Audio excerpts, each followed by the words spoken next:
Telecom और IT मंत्री अश्विनी वैष्णव ने कार्यभार संभाल लिया है। नए मंत्री के सामने टेलीकॉम सेक्टर को पटरी पर लाने और 5G सेवाओं की शुरुआत के लिए रोड मैप तैयार करने की जिम्मेदारी होगी। देखिए हमारी ये खास रिपोर्ट।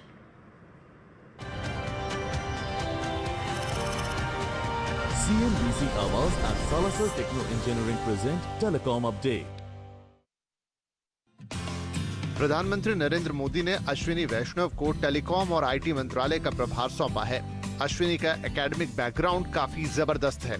उनके पास इलेक्ट्रॉनिक्स और कम्युनिकेशन में इंजीनियरिंग की डिग्री है। इसके अलावा वैष्णव ने IIT कानपुर से एमटेक और अमेरिका की वॉर्टन यूनिवर्सिटी से MBA भी किया है। 15 साल तक वो भारतीय प्रशासनिक सेवा में रहे, जिसमें वो बालासोर के कलेक्टर भी बने। IAS छोड़ने के बाद उन्होंने कॉर्पोरेट सेक्टर का रुख किया, जहां GE और सीमेंस जैसी कंपनियों में उन्होंने ऊंचे पदों पर काम किया है। अपने इसी भारी भरकम एकेडमिक और प्रोफेशनल बैकग्राउंड के चलते अब मोदी सरकार में उन्हें भारी जिम्मेदारियां मिली हैं, जिसमें टेलीकॉम, IT के साथ साथ रेल मंत्रालय भी शामिल है। I thank Honorable Prime Minister for the great opportunity he has given me to serve the nation. Telecommunications, IT, railways, there is a lot of synergies in the three, and I will be working to see that his vision is implemented. Telecom मंत्री के तौर पर अश्विनी का काम चुनौतियों से भरा रहेगा।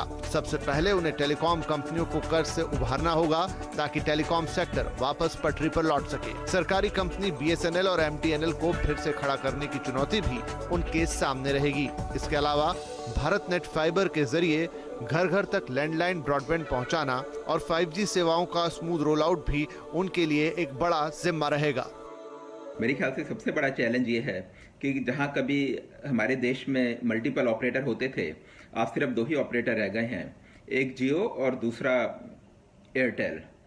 जहां तक वोडाफोन आइडिया का सवाल है, तो उसकी फाइनेंशियल हालत बहुत ज़्यादा ख़राब है, उसके ऊपर काफ़ी ज़्यादा डेट है। और सरकारी कंपनियां BSNL और MTNL की भी हालत बहुत ख़राब है। उनके पास तो 4G सर्विसेज भी आज की डेट में ढंग से नहीं है। भारत में टेलीकॉम सेक्टर काफी तेजी से बढ़ रहा है और सीधा जनता से जुड़ा हुआ है। ऐसे में चुनौतियों से भरे इस सेक्टर में संतुलन के साथ ग्रोथ बनाए रखना अश्विनी वैष्णव के लिए एक बड़ा काम होगा। असीम मनचंदा, दिल्ली। आगे बढ़ते हैं। व्हाट्सएप की नई प्राइवेसी पॉलिसी फिलहाल अनिवार्य नहीं है। व्हाट्सएप ने आज दिल्ली हाईकोर्ट को ये जानकारी दी है। लेकिन चलिए पूरी खबर समझते हैं हमारे सहयोगी असीम मनचंदा से। असीम, ये बताएं कि व्हाट्सएप ने आखिर कोर्ट में आज क्या कहा? देखिए, फरवरी में व्हाट्सएप अपनी नई प्राइवेसी पॉलिसी जो है वो लेकर के आया था। इस पॉलिसी के तहत व्हाट्सएप जो है फेसबुक के साथ डाटा जो है उसकी शेयरिंग करता। इसका काफी विरोध जो हुआ था, सरकार ने भी इसका विरोध जो है वो किया था। आज जब दिल्ली हाईकोर्ट में इसकी सुनवाई हुई, तो व्हाट्सएप ने दिल्ली हाईकोर्ट को बताया कि उसने अपनी प्राइवेसी पॉलिसी को होल्ड पर डाल दिया है। अब वो उपभोक्ताओं को मजबूर जो है वो नहीं कर रहा है कि इसको मंजूरी जो है वो दे, लेकिन उसको डाटा प्रोटेक्शन बिल का इंचार्ज जो है वो रहेगा।